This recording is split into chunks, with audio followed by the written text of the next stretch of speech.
One of the most powerful ways to separate yourself as an amazing candidate in the interview process is to ask great questions. At the end of most interviews, they're going to give you the opportunity to ask questions, and you need to have some.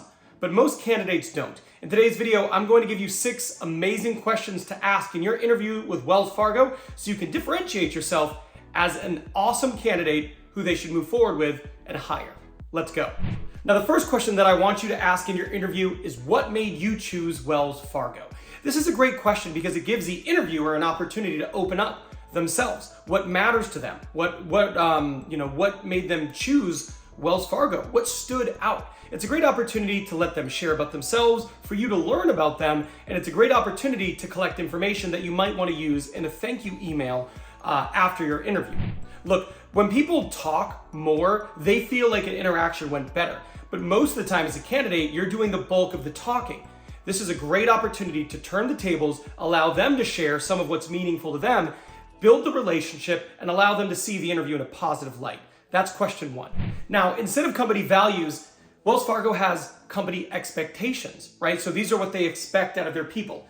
And one of those is going to be embrace candor. In this question, we're going to use that information to set yourself aside as an informed candidate who's interested in their company culture and company values. Now, that question is, on your website, I saw that one of your company expectations is embrace candor. Can you give me an example of a time where you've seen that play out on your team? This is a really interesting question because it allows them to extrapolate on a value. It also lets you see into the team that you might be joining to see if they actually embrace their value. Are they living these expectations that Wells Fargo holds dear?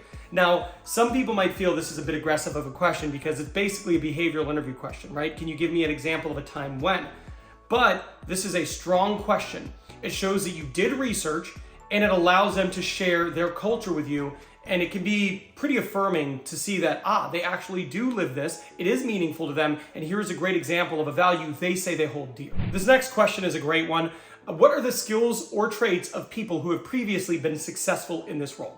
This is really good because it allows them to tell you, here are the things we're looking for. We've known historically that people who have performed well in this role have these sets of traits and characteristics. By learning that, especially early in your interview process, you can talk about those skills, traits, behaviors as things that you have as a candidate in these subsequent interviews, right? Like if in your first interview, they say one of the things that we've really noticed all good candidates who we've hired and have been great in this role have is strong follow through.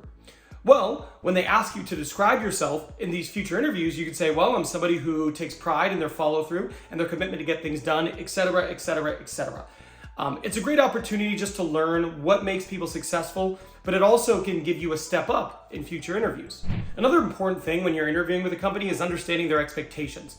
So I always like to ask a question around expectations, and a great example of that for your Wells Fargo interview is, what does this person need to accomplish in the first 6 months of being in this role in order for you to consider this hire to be a success? This is really important because what if the expectations are unrealistic? What if it's so much that you're like, oh my gosh, I don't think I could possibly accomplish that? You probably want to know that before you make a decision. Or what if they can't tell you? What if they go, oh, I don't know? Well, that probably would make me feel a bit uneasy in terms of how they would coach, develop, and evaluate my performance. They don't even know what good performance looks like, so I'd want to ask that. On the flip side, if they can give you an expectation that is fair and reasonable, and you feel like they would set you up for success, well, then you feel a lot more comfortable accepting a potential offer. The next question is really good for a hiring manager, and that's, what changes do you see occurring in your department over the next 12 to 18 months? This is really interesting because a lot of leaders are they're future looking, right? They think about their plans of the future and how they want their teams to evolve, where they want to move towards in terms of the way they execute their work. And some aren't. And if I'm interviewing for a role, I want to understand the way my leader thinks. You know, are they someone who is a dreamer, right? Are they someone who is ambitious? Are they someone who just goes, no, we're just going to turn in our work day in, day out, nothing's going to change? Either way, I like to ask this question because it gives them an opportunity to talk and vision cast, which is really interesting to me if I'm considering taking on a role. Another thing that's really important is, what if they say something along the lines of they're implementing a big ERP system, or they're making sweeping organizational changes that will impact this department in a significant way? Wouldn't you want to know that? I know I certainly would. So it's a question I always ask because I feel like no matter what information you get, it's going to be valuable. The next question that I want you to ask, and this is a question that you ask at the very end of your interview, it's, do you have any questions or concerns about my ability to do the job? And when you do this, two things. One thing might happen. They might go, no, I think you could do this job quite well. At which point you go, thank you for that feedback. I appreciate it. I agree. I think this is a role I'm very well set up to succeed in, and I'm very interested in moving forward. What you're doing there is you're agreeing with them and affirming your interest in moving forward. Everybody wants to hire somebody who wants the job. So you want to let them know that you are interested. That's not giving away your leverage, but it is letting them know in no uncertain terms that you are interested. Now, the second thing that could happen is they could voice a concern. And a lot of you are probably thinking, well, oh no, Ben, what if they voice a concern?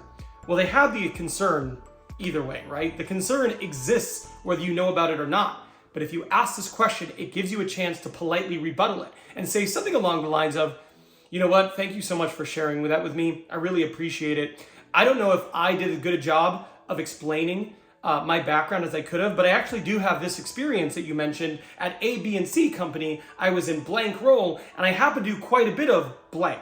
And it gives you a chance to politely accept what they are saying, but rebuttal it in a non-confrontational way that might provide them with a better understanding of the scope of your role and alleviate the concern they have of you, which is a really powerful thing to do in the interview. Now, another really powerful thing to do in the interview is show them that you're a great culture and value fit.